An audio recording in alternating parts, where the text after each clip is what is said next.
ये कहानी है एक गरीब धोबी की, जो एक छोटे से गांव में अपना धोबीगिरी का काम किया करता था। धोबी के घर के हालात दिन ब दिन बिगड़ते जा रहे थे। घर में जो भी राशन था वो भी खत्म होता जा रहा था। फिर ऐसे ही एक दिन धोबी ने अपनी पत्नी से कहा, अब मुझे और यहाँ नहीं रहना।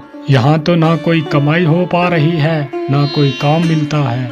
अरे पड़ोस का गांव बहुत बड़ा है, अब मैं वहां जाकर अपना धोबीगिरी का काम करूंगा। कुछ दिन घर से दूर रह लूंगा, कम से कम घर का खर्चा चलाने लायक कुछ कमाई तो हो जाएगी। क्यों जी, वहाँ के लोगों के कपड़े अभी तक किसी ने धोए नहीं क्या, कि आपको वहाँ जाकर ही धोबीगिरी करनी है?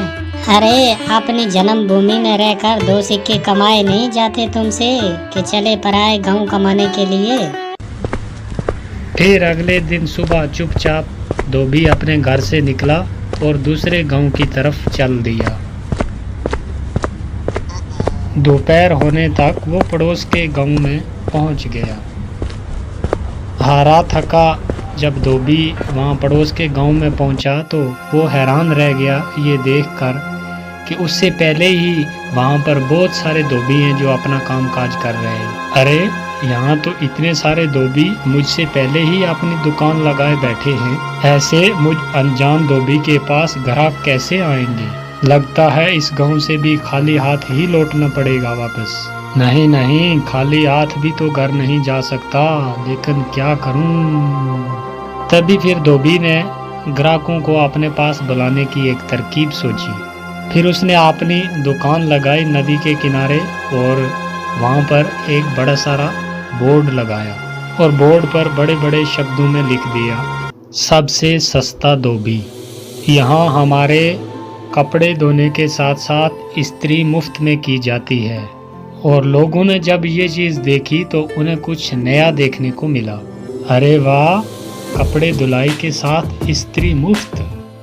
अरे भाई ये लो, मेरे कपड़े ज़रा अच्छे तरीके से धो देना और साथ में अच्छी से इस्त्री भी कर देना। हाँ हाँ सेठ जी, अभी किए देता हूँ। फिर धोबी ने अच्छे तरीके से कपड़े धोकर इस्त्री करके सेठ को दे दिए। ये लीजिए, अब आपके कपड़े एकदम नए जैसे बन गए हैं। अरे भाई वाह, ये तो कमाल हो गया, सच में ये तो बिल्कुल नए जैसे लगते हैं। ऐसे ही फिर दूसरा ग्राहक आया, फिर तीसरा। उसने फिर बहुत मेहनत से काम किया। कुछ ही दिनों में उसने 5 सोने के सिक्के जमा कर लिए। आज तो मैंने बहुत सारे पैसे कमा लिए।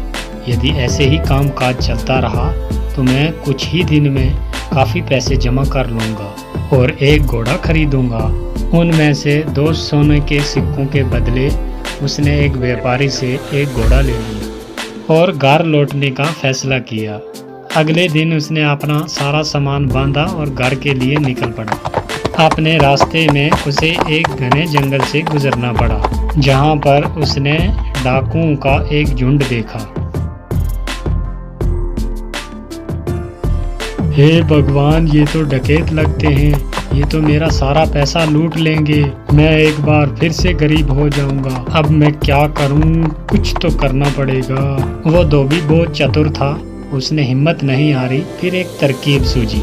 उसने एक सोने का सिक्का लिया और घोड़े के गले में बांध दिया। फिर आगे चल पड़ा और डाकुओं ने उसे पकड़ लिया। अरे ओ, जल्दी जल्दी अपना पैसा निकालो, फटाफट करो। देखो, मैं एक गरीब धोबी हूँ, इस घोड़े के सिवा मेरे पास कुछ नहीं है। कृपया मुझे जाने दो डाकू भाई।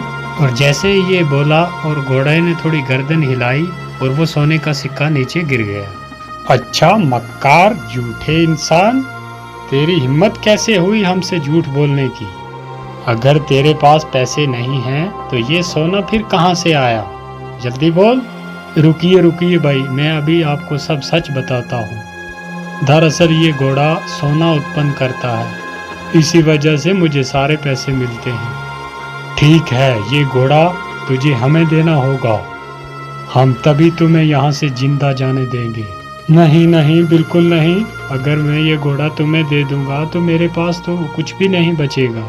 चलो, इसके बदले हम तुम्हें 50 सोने के सिक्के देंगे। हाँ ठीक है, चलो एक बात का ध्यान रखना, कि बारी बारी के साथ इस घोड़े को अपने पास रखना, वरना आखिर में तुम पैसे के लिए लड़ते ही रह जाओगे। धोबी ने घोड़ा बेच दिया और अपने घर की तरफ चल पड़ा और वो बहुत खुश था कि उसे सोने के काफ़ी सिक्के मिल गए और उन पैसों से उसने अपने गांव में थोड़ी सी ज़मीन खरीदी। और इसी बीच वो डकैत भी उस घोड़े को लेकर अपने अड्डे पे पहुंच गए।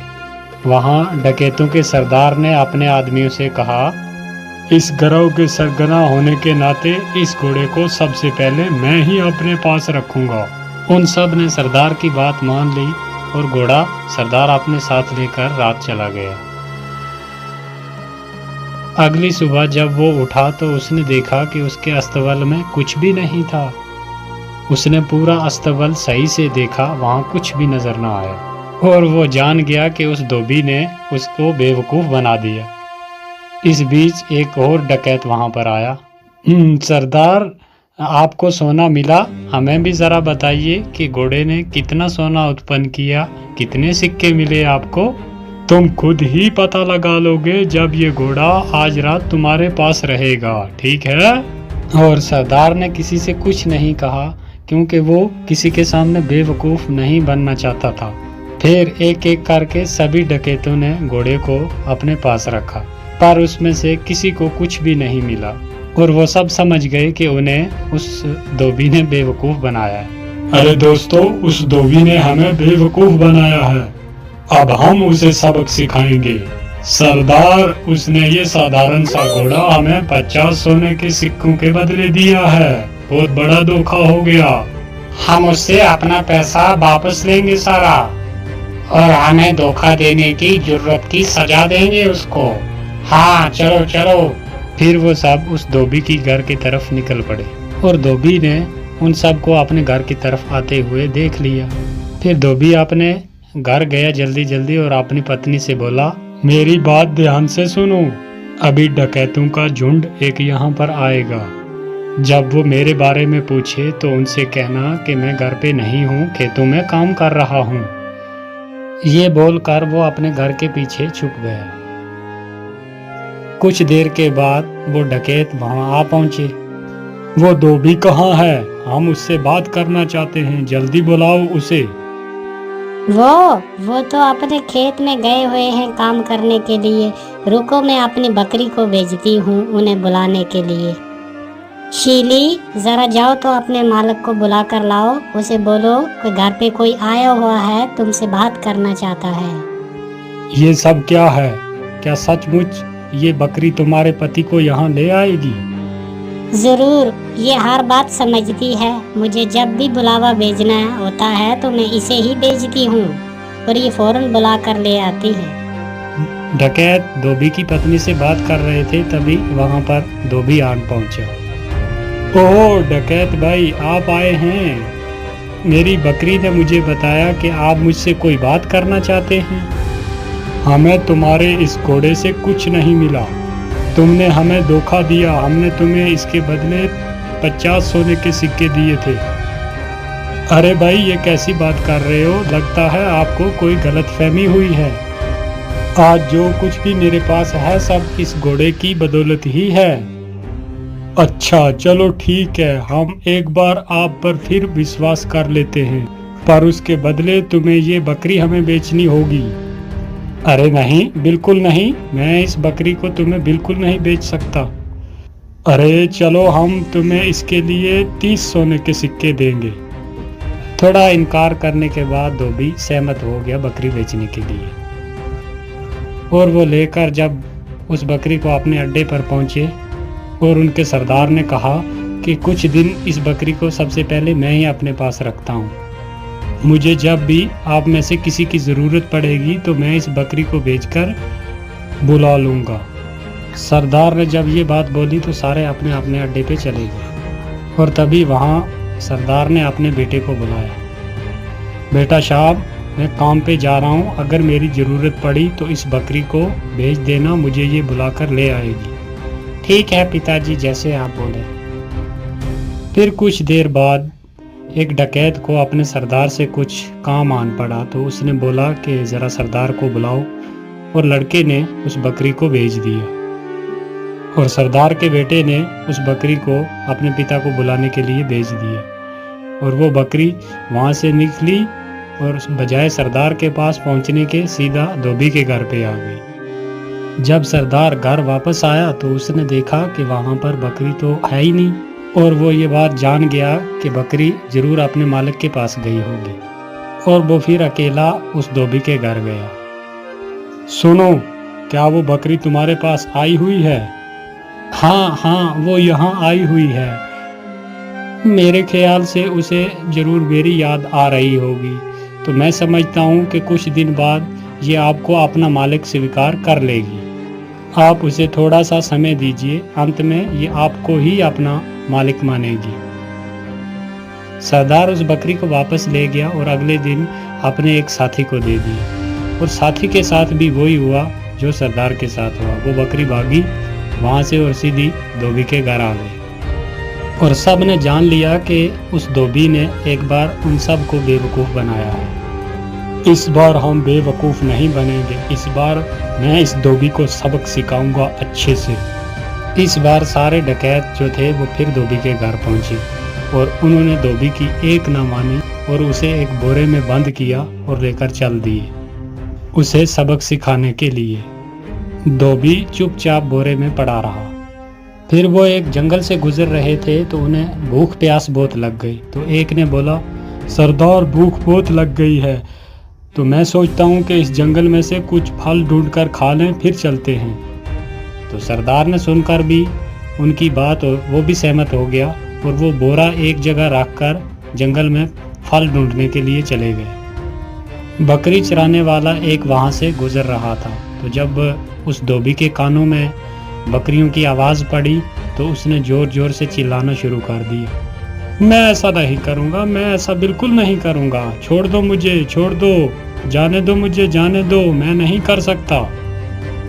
बकरी के मालिक ने उसकी आवाज़ सुनी और वो उसके पास आया और आकर बोला, अरे रुको रुको, कौन हो तुम और तुम क्या नहीं करोगे? किसने तुम्हें इस बोरे में डाला? भाई क्या बताऊं, ये मेरी शादी ज़बरदस्ती एक ज़मींदार की बेटी से करवाना चाहते हैं और मैं शादी बिल्कुल नहीं करना चाहता। क्यों भाई, तुम कोई पागल हो क्या? अगर तुम्हारी जगह मैं होता तो मैं यकीनन फौरन उस ज़मींदार की बेटी से शादी करता। अगर ऐसी बात है तो आओ, तुम्हें मैं इस बोरे में डाल देता हूँ और तुम जाकर उसकी लड़की से शादी कर लो। सचमुच? हाँ हाँ भाई, बिल्कुल सच, लेकिन पहले मुझे बाहर तो निकालो भाई। बकरियों के मालिक ने उसको बाहर निकाला और खुद उस बोरे में चला गया और धोबी ने उसे बांध दिया और उसकी बकरियों को लेकर वापस चला आया। वो डकैत वापस आए जब तो उन्होंने वो बोरा उठाया और लेकर चल दिए और जाकर एक नदी में फेंक दिया। नदी में फेंक कर वो वापस आ रहे थे, उन्होंने धोबी को बकरियों के साथ देखा और वो हैरान रह गए। अरे तुम यहाँ क्या कर रहे हो? यहाँ कैसे पहुँचे तुम? डकैत भाई, उस नदी के नीचे एक जादुई स्थान था और वहाँ पर बहुत सारा सोना है और मैंने थोड़ा सा उठाया और जिसकी कुछ ये बकरियाँ खरीदी और अपने घर जा रहा हूँ। अच्छा, अगर ये बात है तो चलो हमारे साथ और हमें वो तरीका बताओ सोना निकालने का। ठीक है डकैत भाई, जैसे आप बोलते हैं मैं चलने के लिए तैयार हूँ।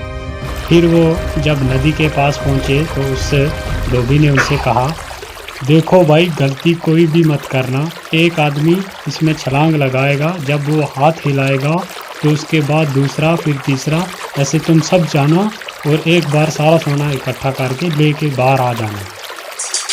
फिर उन्होंने ऐसा ही किया, बारी बारी से एक एक नदी में कूदा और सब के सब डूबते मर गए और वो धोबी अपने घर आराम से रहने लगा। और एक बार फिर धोबी ने अपनी चतुराई से अपनी जान बचा ली।